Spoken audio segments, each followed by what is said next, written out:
Offred thinks her husband's dead. She is wrong. Her husband's alive. This episode's all about his journey.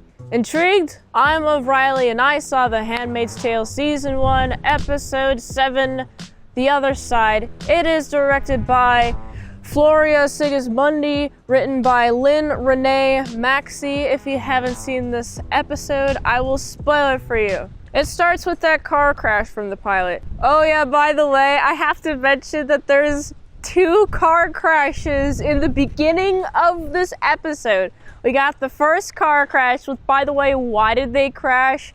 This episode doesn't say why they crashed. I just want to know why they crashed. But of course, he's like, hey you guys have to go, run off, go away, run, please go away, please. June and their child runs, and he's left alone to deal with the cops.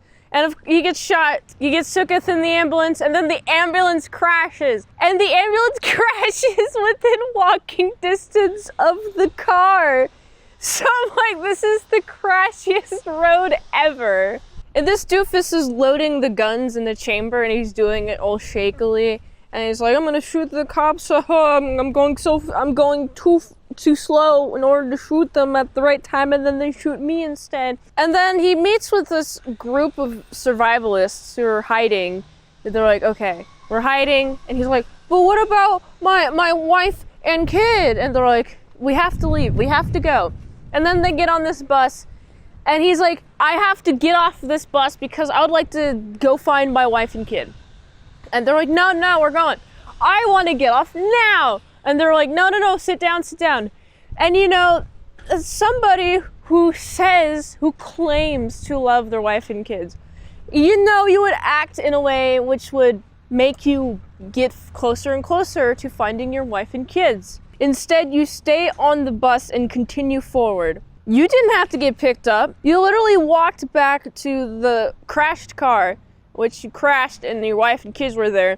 You don't know where they were taken. Already difficult. Think of a direction they might go. There is no dialogue that's like, okay, I think that my wife and kids, if I go on this bus, then I'll go to where I might think they might be at, right? No dialogue like that. It's just him being like, oh man, I'm sad about my wife and kids. I guess I'll just go on the bus and cross over the border without my wife and kids. And I was thinking, watching this episode, looking at this guy be doing his decisions, and I'm like, why? Oh my god. You could have just been dead. But obviously, this TV series needs the husband to be the guy who goes and finds and saves June. Obviously, she's oppressing herself at this point. She's had many opportunities to leave, but she has not. So June's not leaving anytime soon. So we gotta have some sort of external force to get her out.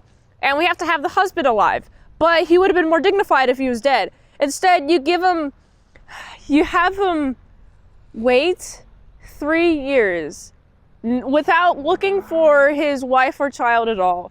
Waiting in Canada in a town called Little America. And you're just having coffee with like other chicks. Wow, this is the sign of a man who really loves his wife and kids so much that you're going to go find them. I'm like, man, I hate this guy so much. He gets a message from June. June was able to give a message to the husband. At the very end of the last episode, it's like, hey, we can contact your husband. And oh geez, it's windy. So June ends up contacting her husband, and it takes 3 weeks from the end of last episode to the end of this episode in order for him to get the message. Are they using snail mail or something? Like, even snail mail is not as slow as 3 weeks. That's like horse mail. That's really slow mail. How much of a collapse has there been in society? But also, this guy, after reading the words, I love you, save Hannah, he's like bawling his eyes out. I'm like, this is the representation of the husband? This character sucks. He's not looking for his wife and kid at all. It seems like he doesn't even care. And he's really complacent, and he's a major pussy. Also, I forgot to mention, this storytelling is the entire episode starts with the crash, right? And then he finds a gun within the ambulance, his gun, and then it flashbacks to when he bought the gun. But where flashbacks is where they're in the car. I'm like, wait, what? what's the motivated cutting? But the motivated cutting is that this is the instance in which they buy that, he buys the gun. Why don't you just start in the yard in which you're buying the gun at? Like, you like match cut the gun, and you're like, okay, here's the gun, I'm selling it to you. That's like better writing. Better editing too. This episode is all over the place. And then it goes back, I guess, forward into the back time and the present past. And then it goes into the past, and then the present past, and then the past. And it's not equal. It's not chronological order. I just wish it was in chronological order. It could have been told in chronological order. Why was it not told in chronological order? Was it so my attention span can keep going or something? The flashback within the past flashback. The flashback is when it first starts, when they're leaving the city. They have to like be in the trunk of this car in order to go to this cabin, and it's pretty secluded, and they can just stay inside, and they're like, okay, we're gonna stay inside, right? They could have just stayed inside, but instead the plot needs them to be outside looking at the lake. Even though they're explicitly told, hey, you should stay inside for your own protection. And of course, they're motivated to protect themselves, right? But they decide to go outside, and there's no like clear reason why they should go outside, why they need to go outside. They're just outside, and then they get caught by a guy. And it's like presumed that that guy's like really sus, but that guy is like the one who breaks the pieces, like, oh, the cops are in the way. You guys gotta run. You guys gotta run. You guys gotta run. And then they have to leave. Another sign of bad writing. What do the handmaids do in a time of windy weather? I have to ask. I mean, this is doing well now, but get a good gust going up, and then boom, this hat is going right off. I feel like it's a lot of happenings, but no character motivations whatsoever. Oh yeah, these characters are the boat, right? The paper boats, and the story, they're on a plot river, and doesn't that happen in The Handmaid's Tale? For real though, if that happened at all in The Handmaid's Tale society, wouldn't your head get chopped off or something? Or wouldn't you get like your genitals cut off or mutilated? Wouldn't that happen? Like, I want to know more.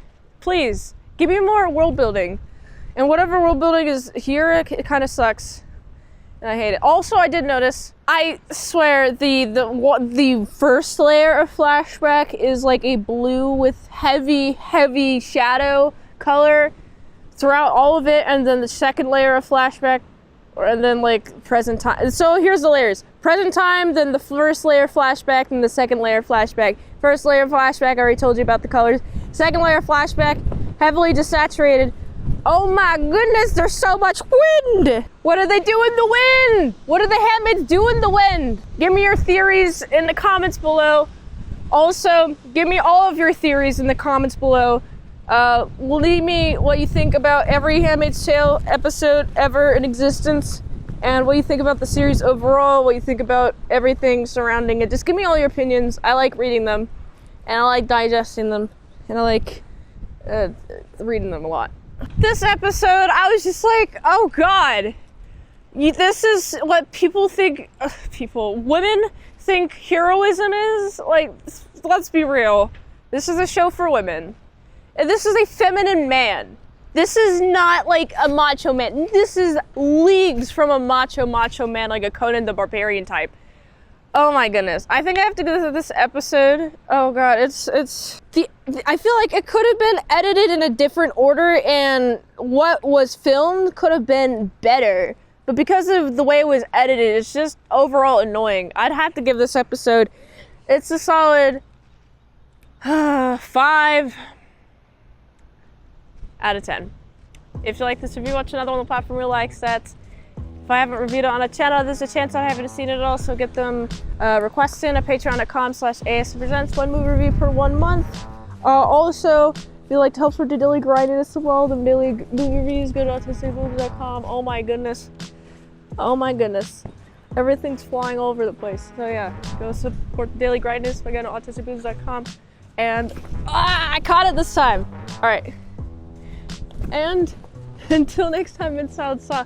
I'll see you later, my sad croutons and bacon bits. Adios. Oh!